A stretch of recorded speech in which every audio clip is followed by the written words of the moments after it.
Hello, everyone. Welcome to Freetrail Friday. My name is Dylan Bowman, joined today by the great Brendan Madigan.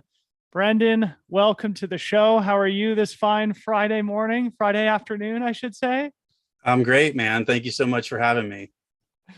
And of course, you are the owner of Alpenglow Sports, the race director for the Broken Arrow Sky Race. And we are going to talk all about your experience in the industry as somebody who is a veteran and who I look up to very much. And we're also going to be making a very big announcement on the program today, aren't we, Brendan? So for our viewers at home, stick with us. We'll get to that a little bit later on in the conversation. But the point of today's talk is really to kind of talk about the industry, talk about the business. Brendan knows much of our industry like the back of his hand. He is a retailer, he is a race director, he's an entrepreneur, he is a employer, a leader in his community, and he's got a lot to share with us. I think it's going to be a really fun conversation. Again, somebody who I certainly look up to as a fledgling entrepreneur myself in this space. If you have questions for Brendan as it relates to trail running, retail, business, entrepreneurship, drop them in the chat. We'll do our best to monitor those, pull out the best ones, and ask them to our illustrious guest here. A big thank you to Oura Ring, who is our sponsor for all of Freetrail Friday. We are so lucky to have their generous support. I have been a long time Oura Ring fan and user. I wear mine 24 hours a day.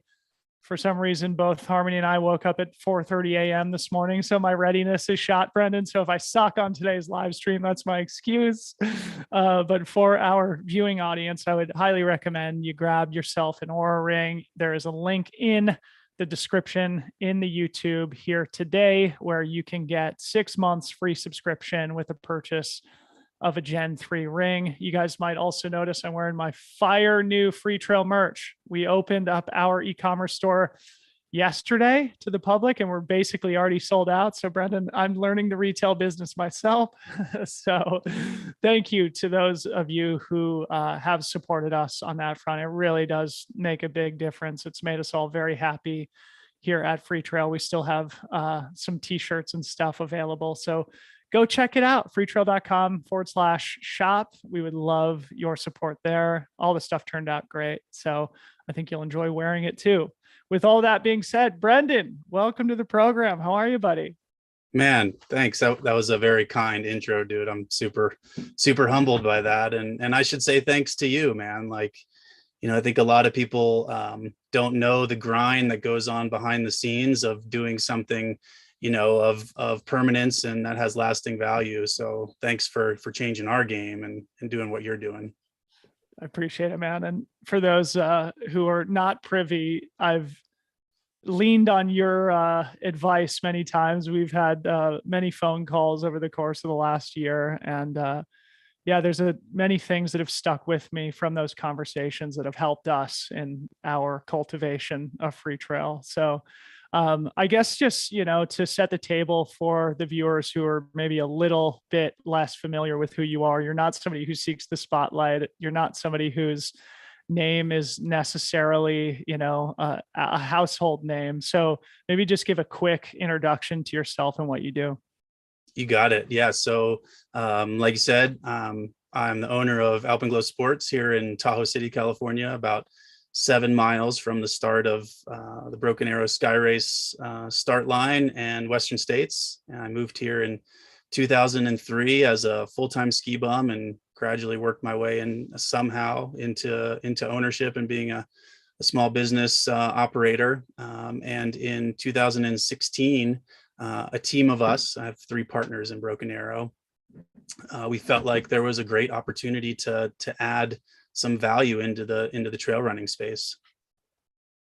Yeah, and value is what you've created. I'm curious with the origin story, moving to the area in 2003, were you always kind of an entrepreneurial person, or how did you get your start in the business? Because one of the things that I'm asked the most is advice as to how to get a start within the outdoor industry. How did you get your start kind of in the business, and where did the entrepreneurial tendency come from?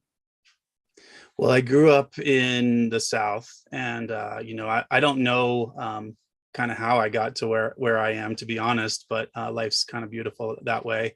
But I remember, wanting to go to soccer camp as a kid, and dad could pay for it, but he told me to like go rally beer cans out of the dumpsters in the neighborhood, and like for recycling money. And maybe that planted the seed early on, but I was lucky to fall into a group of people here at Alpenglow in 2003 after college.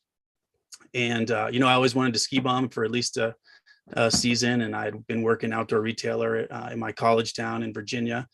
And I came here for a winter and never left. And Alpenglow has been my only job since then. And like I said, I was lucky to fall under the support of some really amazing people, two of whom I still work with today at the shop. So the classic ski bum to shop owner story. And yeah, here you are 20 years later.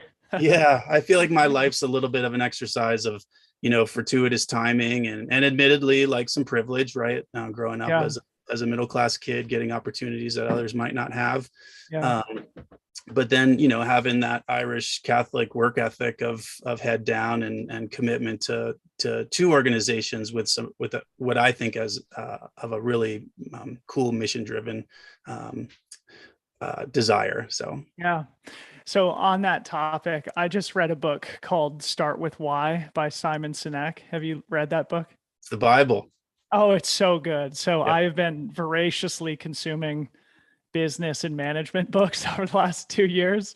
I just finished that one, and I started reading The Infinite Game just last week. And for our viewers here, Start With Why is about the importance of leading with mission in business and in life. And I think this is maybe a really fun jumping off point for the rest of our conversation, Brendan. With that in our brains, like what is it that has been your guiding light, or what is your guys' mission with what you do at Alpenglow and at Broken Arrow, and in what ways do you make sure that you stay on that path and stay true to that mission? Yeah, it's a great question. I think I always throw it back to my family, right? Because you're a function of or a result of your environment. And I was lucky enough that my parents raised me in a classic Southern way, essentially, of like respecting others and treating people with compassion, even if you're vastly different from them. And really that kind of has permeated through everything that I've done. Alpenglow is a 42-year-old shop, so it's a heritage brand that I am the owner of, but I consider myself a steward. A lot of people have put a lot of time into this business, and it's always been about the people and the sum of the parts. And we have a very strong community-facing business model where we feel a inherent responsibility to give back to the community that supported us for over 40 years, almost as long as I've been alive. And I think we took a lot of that, as well as the skill set from my other two partners, who I love dearly, and really kind of funneled that into the race. We had never put on a race before. We had run a lot of races, we traveled for races, and so we were psyched to just bring something new and maybe arguably a little different to the community. Yeah.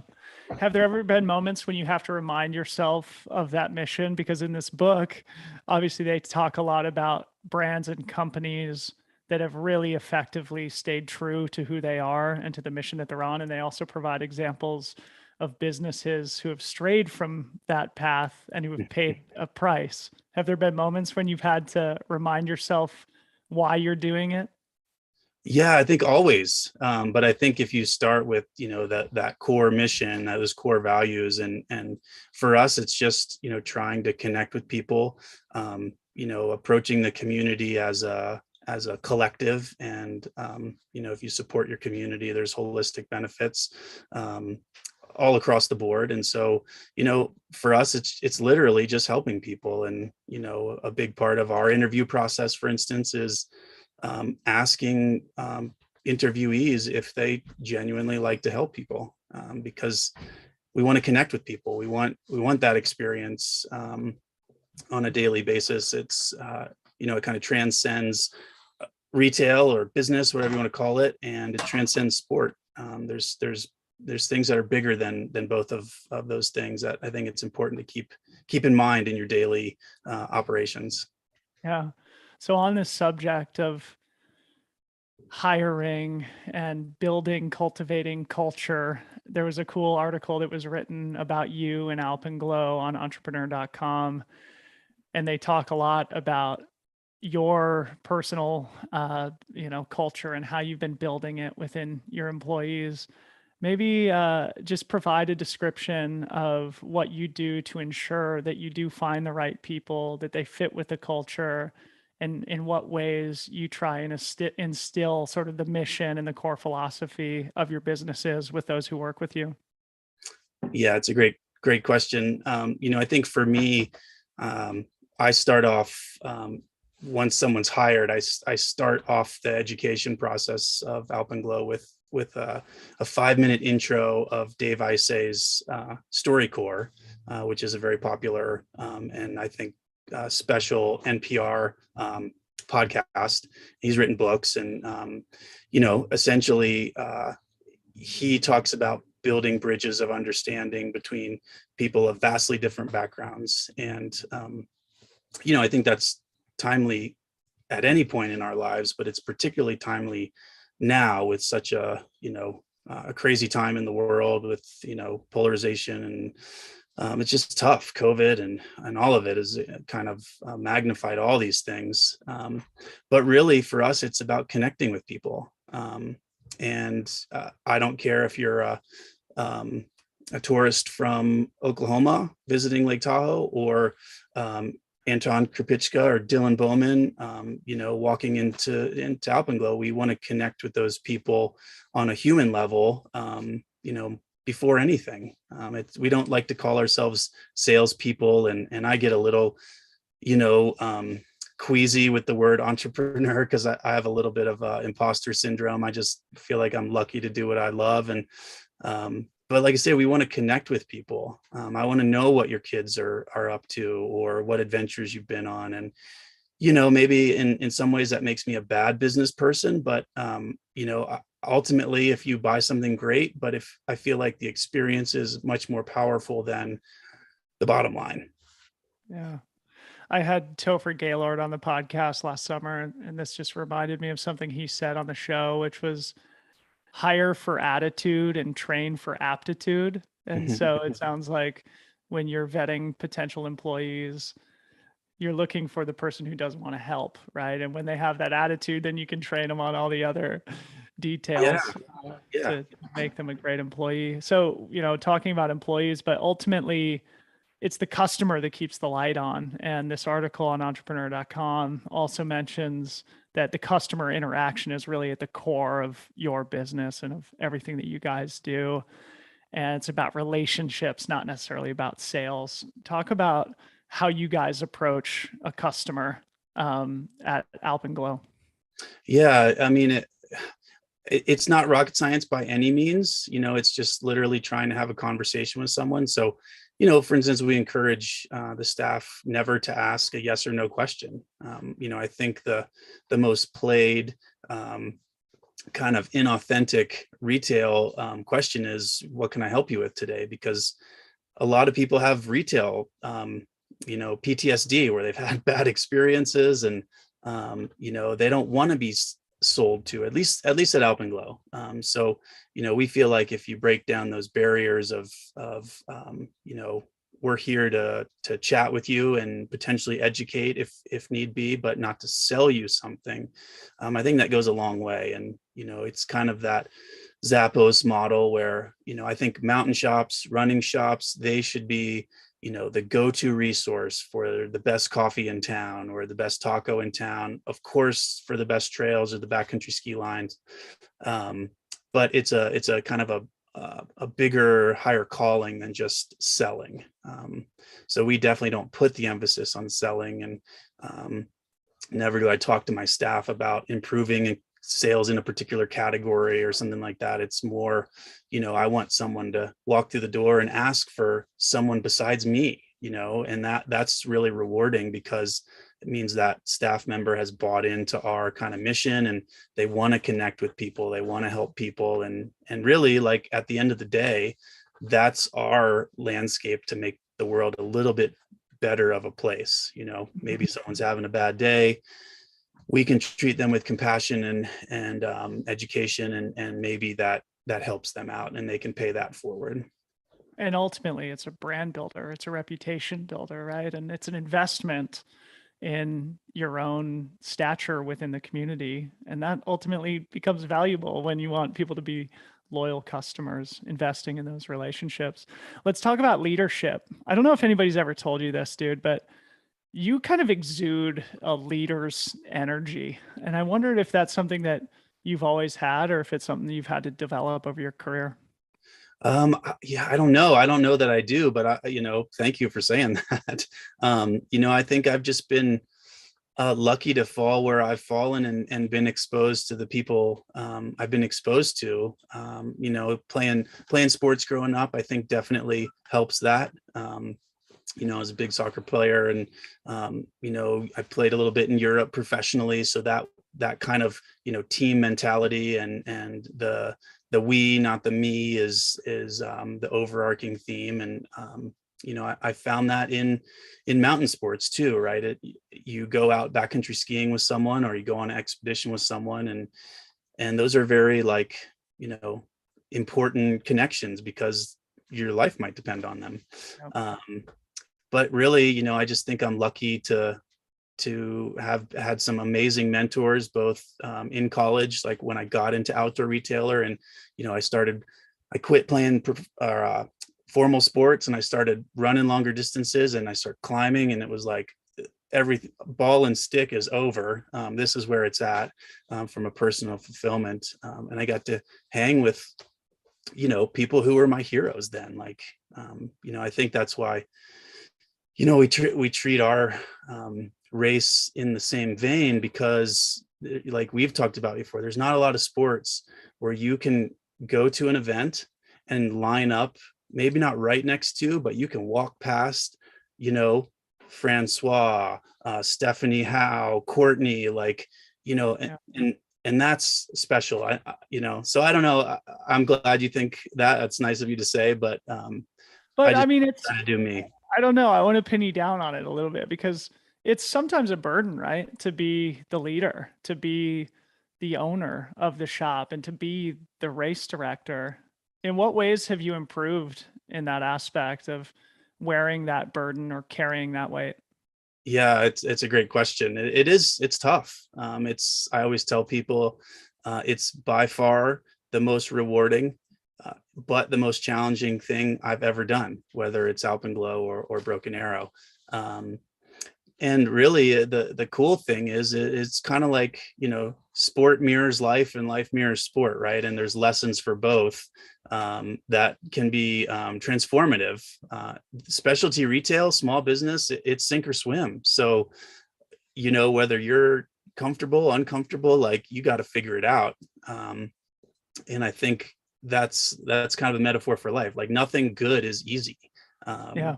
Most good things take a lot of blood, sweat, and tears, and passion, and commitment. God damn it. It's so much. It's a Yeah, unfortunate reality of the universe, but it is a very well said, and something that I think probably everybody watching can resonate with. And you mentioned something on a phone call recently that just popped into my head, and that is that you see yourself as sort of a natural introvert, but yet you are in this leadership position. Has there been any discomfort between that maybe natural disposition of yours and the sort of position that you occupy professionally? yeah, for sure. Like, uh, COVID quarantine. For instance, my wife hated it, and I was like, I was in heaven because um, I could work from home. The shop, unfortunately, was more or less closed to the public. But yeah, like, I think that's kind of what life is about, right? If we want to do better in our next race, we want to be better at our job. And I think that's the nice challenge of what I do is, it pushes me every day, and being uncomfortable creates growth opportunities. And if you were comfortable, I would say you're probably not challenging yourself enough. So I look at the race and, how audacious to think a rookie race director, 3 race directors could go in and have these audacious goals at kind of reinventing the trail experience in North America. Mm-hmm. And in 5 short years have made some really big strides that way with, over 2,000 runners. So Yeah. I don't know. I think if you have a dream and you live the dream, like, it's tough along the way, but it's tremendously fulfilling. No doubt, no doubt. And we'll get to Broken Arrow here eventually, but I want to also ask you about the speaker series because we're sort of on this topic of being mission driven and being of service to your community. And you've always made giving back a focal point in your career. And at risk of forcing you to brag about yourself, I want you to talk a little bit about the speaker series and what you guys have been able to accomplish with that. Sure. Yeah. So the Winter Speaker Series is something we've been doing for 17 years now. And, we get the biggest names in the climbing and ski space to come and present a free show. It started in a little bar here in Tahoe City with, maybe 50 people. And I was like the PR firm, the MC, the sound guy. And, now we have it out at Palisades Tahoe. And there's nights where there's 800 people in the room and it's super rowdy and fun. And then there's a great live stream component so people can tune in from all across the world, which is really kind of cool.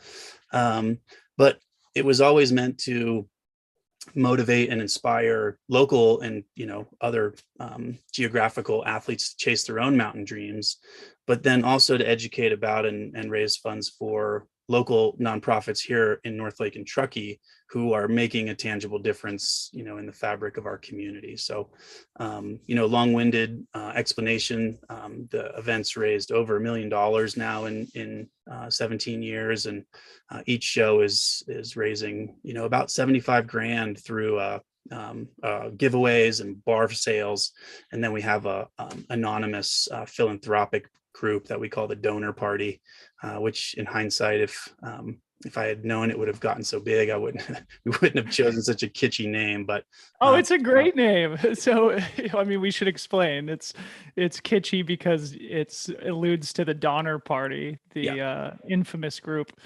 of unfortunate souls who had a poor experience going over Donner Pass. But so this is, I think, really worth talking about because it seems like the Winter Speaker Series on its own could be an incredible business for you. And I'm sure it buoys or it enhances Alpenglow and your other projects in significant ways, but you've deliberately used those funds to give back to the community as opposed to lining your own pockets or investing back into your own business or something like that.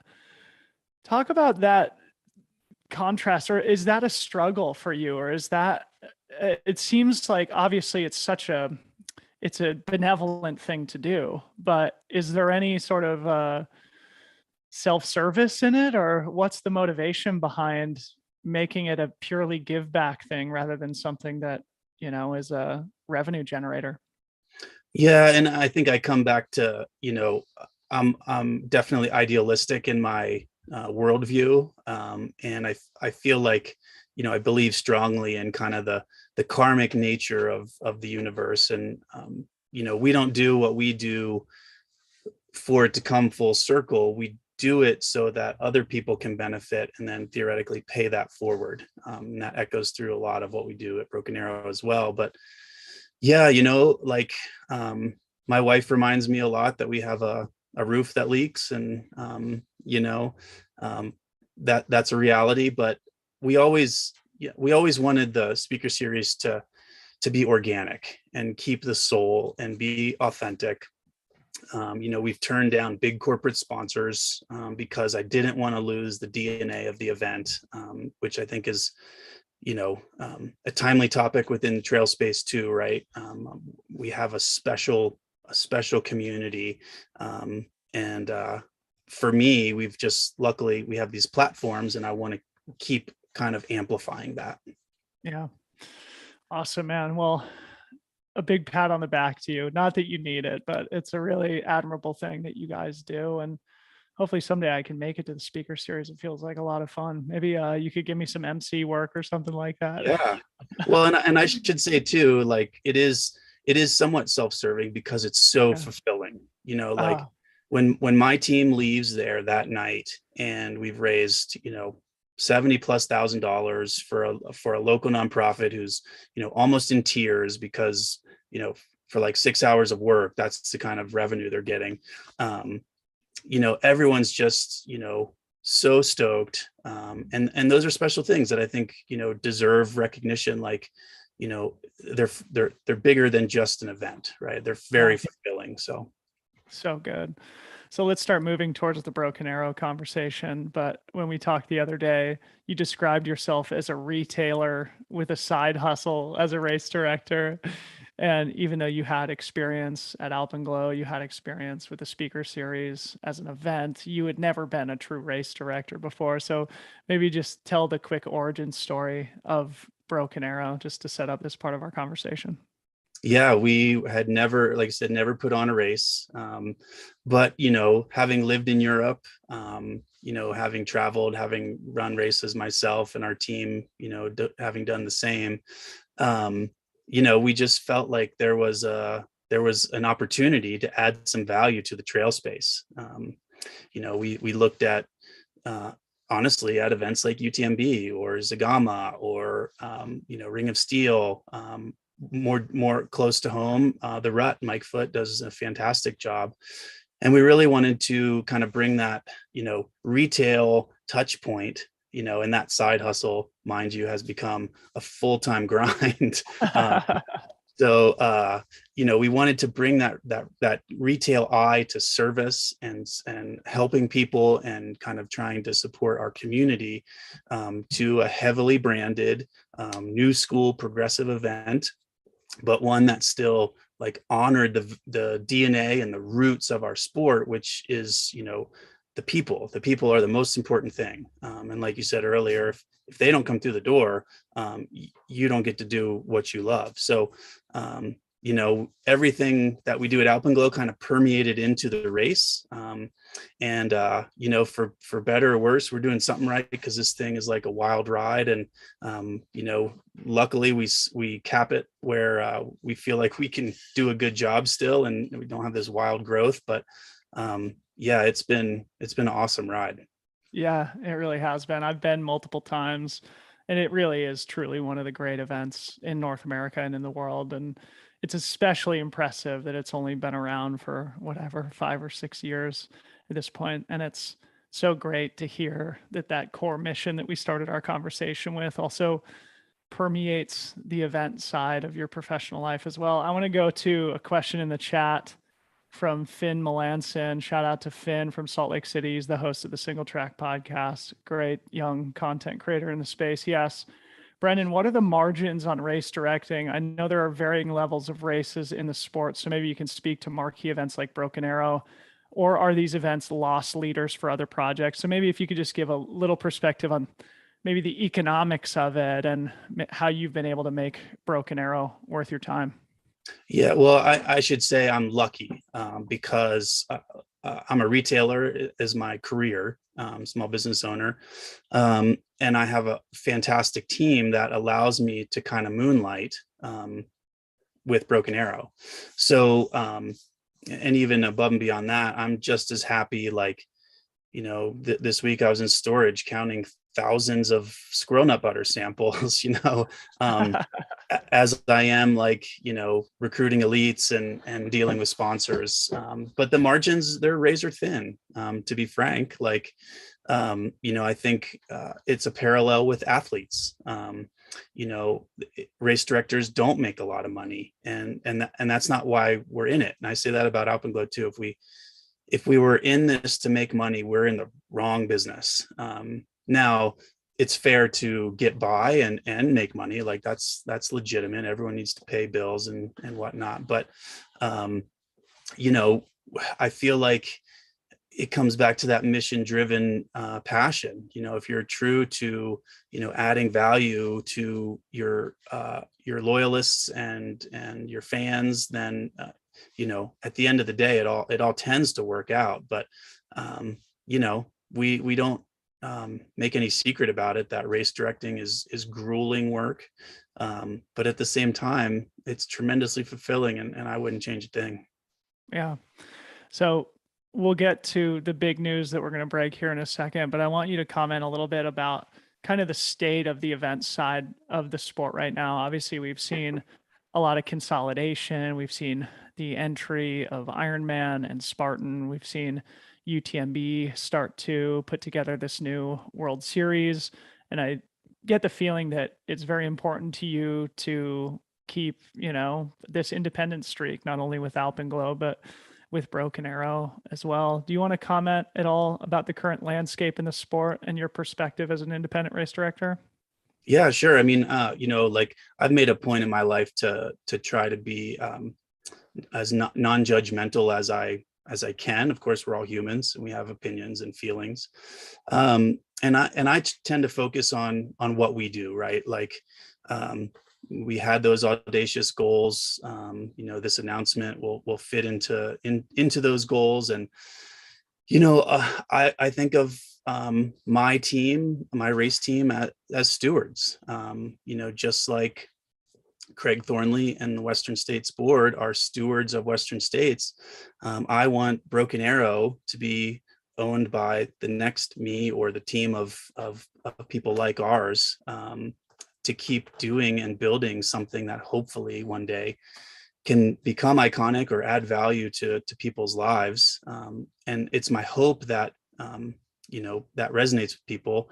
I think the beauty of the trail space of the runner is, you know, we need events like UTMB. You know, we need events on the other end of the spectrum, like your neighborhood 10K trail race. You know, you show up and you get a hot dog and a high five and a beer, and it's affordable. And then we're somewhere in the middle, right? Where you know, we want an inclusive event that's welcoming to all. That's independent and you know, adds value for the participants. But I think what's important in our community to not lose sight of is this special kind of DNA. You know, it's not fair to compare our sport now to what it was in the 80s or the 90s, because it's, you know, it's apples to oranges. And you know, the beauty is we have this spectrum, and there's something for everyone, which I think is really cool. No doubt.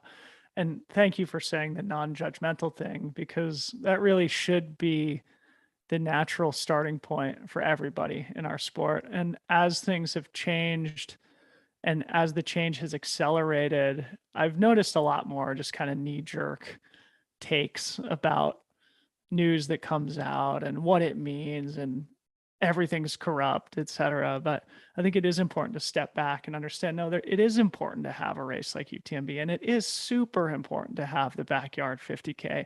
And then it is also important to have that stuff in the middle and bridge that entire spectrum of experience for different trail runners. And yeah, I think it's just a very well articulated and important point to reemphasize. So let's break some news, Brendan. So I'm going to just sort of open up the floor to you, and you can take it whichever way you want to. But this is obviously a big step for you, and I think fits in our entire conversation of giving back and being of service, but also wanting to stand for something and to put on an amazing race. So with all that being said, Brendan, what would you like to say about the 2022 version of the Broken Arrow Sky Race?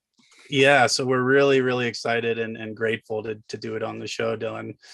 Thank you again for that. But you know, we've kind of pulled out all the stops, and we're happy to announce that for the 2022 event, we'll have a $50,000 prize purse for the top runners for the 52K and the 26K and the VK. So, you know, it's not about competing with others, but I do think it's one of the biggest purses in at least North America. I know Run Rabbit Run does a good job of giving back, but you know, part of that is celebrating the elites. We also celebrate our DFL runners and everyone in between. We like to say that at the Broken Arrow Sky Race, whether you finish first or last, you're a rock star. And Ethan and I are there at that finish line, welcoming every single runner for 8 to 10 hours every year. So we're stoked to juice our prize purse. It was 28K last year and 50K this year. And we hope it results in some real exciting action in June. Yeah, I'm going to get to some more questions here in the chat on this subject, but I think it also begs the question of what I asked before, right? That extra, where's that money coming from? It must be coming from sponsors. We should probably shout them out. And also, that's probably money that you could have been stuffing in your back pocket and, putting into the bank account of Broken Arrow. So what was the motivator to give this to the elites and celebrate the professional athletes, as you mentioned? Yeah. So, I think it's a really good point. I think there is maybe a misperception in races where if you do have a deep purse, it might be thought of as coming from race entries. And for us, we said, okay, we have an operational budget that race entries will support, but we're going to go out and work with our sponsors who, sponsors kind of a funny word for me. They're partners. Like Solomon believed in me and our team in 2016 when we had no track record or street cred to do this thing, and they've scaled their support along the way. Someone like Strava, supporting the Livestream last year has just been amazing to work with, and they've also given more money for elites through segment challenges, while also giving money to random people who log their race on Strava and the last place finishers in the segment challenges. Like, so cool. Yeah.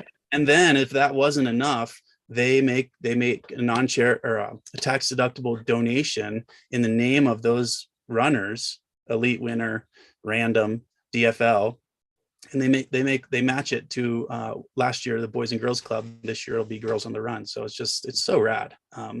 So the sponsors really are deserve our thanks.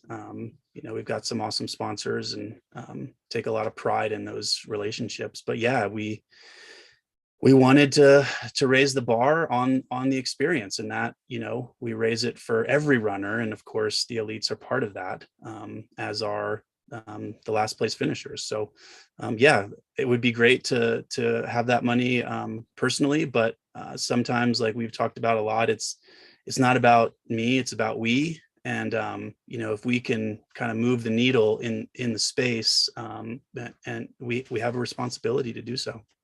Yeah. Well, as an aging professional athlete, but somebody who tries to advocate for the pros as much as I can, I'd just like to say thank you, because this is a freaking hard sport to make a living in. And it does make a difference when race directors like you opt to reinvest into the professional end of the sport rather than take that money and reinvest it back into your business or back into your own bank account. So thank you. It's great. Yeah. But a question in the chat, which I think is worth touching on. It's a worthy potential obstacle. This comes from Cody Jett. He says, do you think larger prize purses for winners will have a negative effect on the culture and of our sport? Is there anything that worries you there? I think it's a fair concern. I would say we have a long way to go before we are at that point, meaning as an industry. Like you said, I would say it's almost impossible to make a living as a professional trail runner in 2022. You might get free shoes and free gear, but and maybe there's some race bonuses, but it's a really saturated and competitive profession. And we're still fairly nascent in the trajectory of the sport, in my opinion. But I think for me, it's balancing the scales, right? It's treating the elites with the honor and respect they deserve. It's treating someone like a Carol Patterson, who ran her first ultra at 77, and we highlighted in a human interest story this year, like, as well as inviting those post-collegiate kids who no one knows about yet, but they're coming, Like you and Corinne found out last year in the 26K, there's a lot of people that we don't know who are fast as heck. Yeah.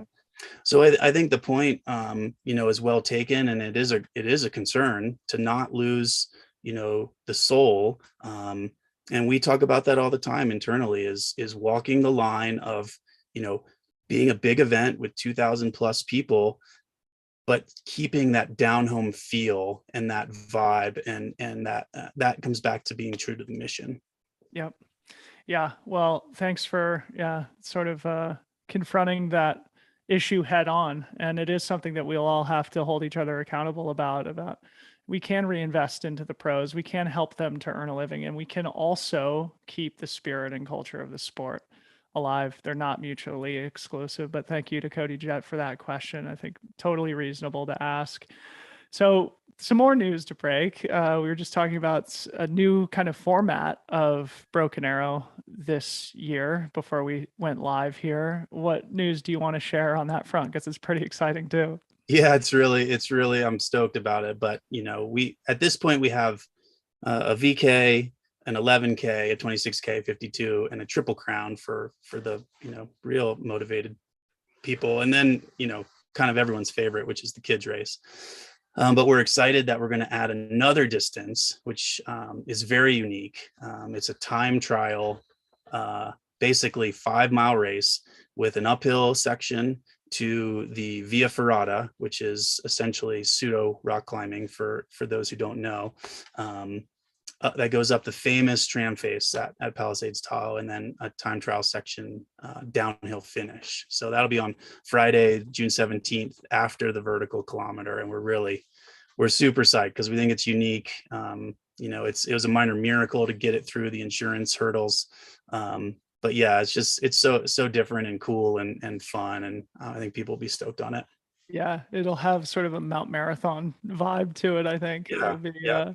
high speed, high consequence, mountain, athletic exploit. So, really cool. And certainly will add an entertainment factor to this year's race. I'm really looking forward to it. And of course, I'm hoping to have a front row seat this year. Let's talk about the live stream. Yeah. Last year, man, last year was so cool. I just have to say, I mean, the race was in October. We were still dealing with COVID stuff when the race usually happens, but we're back third weekend in June in Palisades Tahoe this year. And I'll be there with my sidekick and partner and co-host, Corinne Malcolm, and we're gonna be shouting into microphones as we do too much. But what can you share about the live stream this year so that people can get excited for it? Yeah. So, like you and Corinne were, generous enough to sign on from the ground floor last year. We felt like, we needed to raise the bar on our event. We had all this amazing talent. And we did a 6-hour live stream, 2 hours of the VK, 4 of the 26, or maybe it was a touch longer. And it was so exciting. Scott Rokas Photography spearheaded it. And, he didn't want to just pop a few cameras and stream it on YouTube or Facebook. He really wanted to, fit into our model as like a mission within a mission to kind of reinvent how trail racing is covered.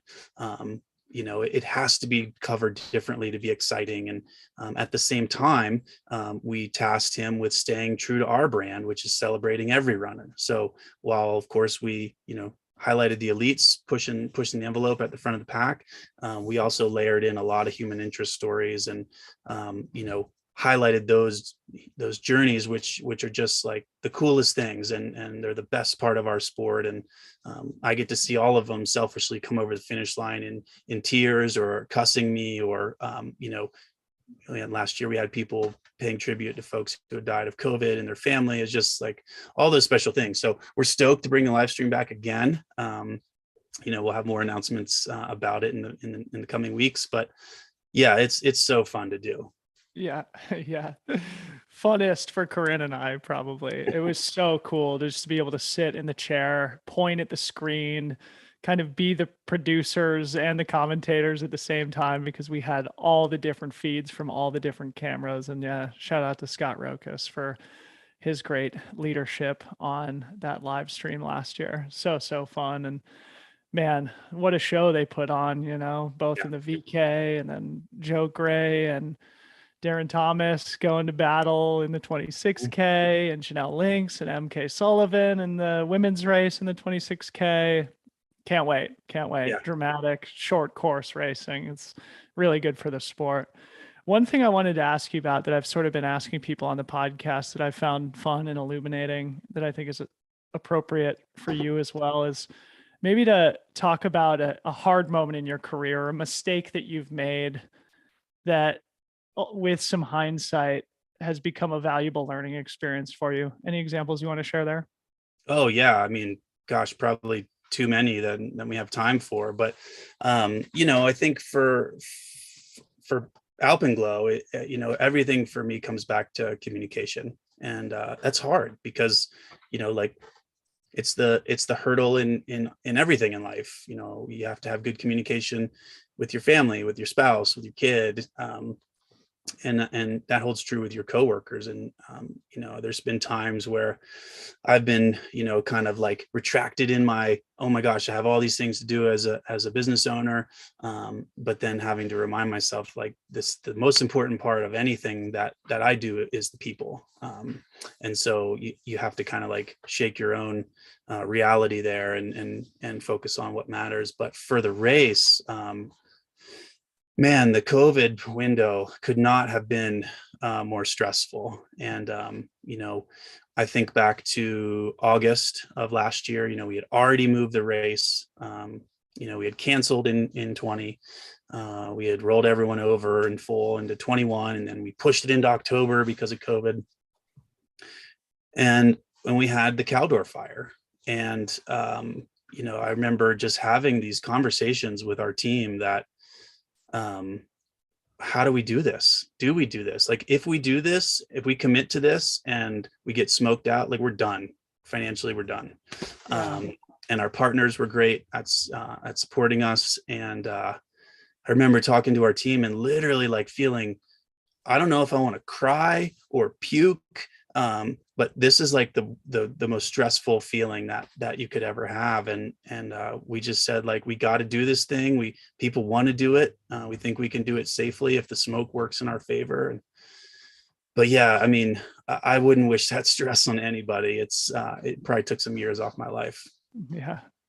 The roller coaster of being a business person and especially a race director. So Yeah. Good learnings. And yeah, it's those dark moments, those hard moments that ultimately make the crystal clear blue skies that you got in October for perfect racing weather. Yeah. So special. So let's finish, Brendan, by talking about some news in the sport that I think you could maybe provide a fun perspective on. It was announced this morning that the fastest known time message board has been acquired by Outside. Outside is building an absolute media empire across outdoor and lifestyle media space. This was not necessarily a big surprise to me, but I think a pretty interesting validation of our sport. Any top line reactions from you about fastest known time and Outside merging? Yeah, like I say, I focus a little more on kind of what we do internally, but I am familiar with fastest known time, and it seems like they were doing cool stuff. So it's not a surprise with the way the sport's growing that another large scale kind of corporate entity would take interest in that. And I think there's a lot of opportunity in there, and like we talked about, I think ego and insecurity and a need to belong are kind of core human values. And we see that every day via social media. But, I think if those bigger groups, I think if they understand the sport and the core customer, there can be some great opportunities, like you said. I think people need to go experience UTMB. They need to go, run, backyard ultra and everything in between. And then they have that's the beauty. They have their pick of the litter about what they want to enjoy. But yeah, it'll be cool to watch, just like the Ironman UTMB rollout and Spartan. And Well, that's what I was going to say. I mean, right. It's like marquee event brand in Ironman, marquee event brand in Spartan have both recognized we need to be in this space in trail running. Now, marquee media brand and Outside, who already owns Trail Runner magazine, has moved in and now is acquiring Fastest Known Time. And so we're seeing these big institutions in both media and events recognizing trail running as being a very important space for their business. And I think that's a very big validation for the trajectory of our sport. And so now, as we've talked about during this little live stream here, it's so important for us to hold each other accountable and to make sure that with this professionalization, you could call it, that we always remain true to those core values and to the mission. Start with why. Simon Sinek, a great book. I would encourage our viewers to watch. And yeah, it'll be interesting to see how they monetize, right? Because I think the Fastest Known Time message board to this point has probably only derived revenue from donations from people who've enjoyed using their services. And so it'll be interesting to see how Outside, potentially adjusts that monetization model. But it seems to me that they're doing great things with all their other brands, and hopefully they'll be great stewards, to use your word, of the Fastest Known Time message board, which is a really important resource for our community. Brendan, any closing thoughts today? That was such a fun conversation. Oh, thanks, man. Yeah, it's always fun to chat, and I'm really grateful for the opportunity. And it's, like I say, it's a special time in our sport, and that doesn't mean it's an easy time with a lot of change. But for me, it always comes back to the people, man. Like, the people in this community are so special. We're a bunch of, driven kooks, essentially, and that's what makes it all magical. So it'll be fun to see how it all plays out. So true. Are there spots available in any of the Broken Arrow races where we can send our viewers and listeners? Yeah, there are. So the 52K still has spots, and the vertical kilometer does. And of course, the VIA race, which we haven't opened up yet, will have a limited capacity, very limited. But we're just encouraging someone to even come and run the gateway drug, which is the 11K, and that's no PR 11K, man. It's 2,000 feet of climbing and no joke. So, but yeah, if people like what we're doing, we're stoked if they come join the party. Yeah, well, again, I would provide my personal endorsement. I've never run any of the races, I don't think, but I've been there multiple times, and just a spectacular event, a spectacular energy in the village. And for people who do make it out, make a vacation out of it and then stay for Western States the following weekend. I can't wait to be there for an extended period of time myself, shouting into microphones at both Broken Arrow and then at Western States. Brendan, thanks so much for joining us, man. Look forward to seeing you in June, and let's catch up again soon. Right on. Thanks so much. Appreciate it. Thanks everybody for watching. We'll catch you guys soon.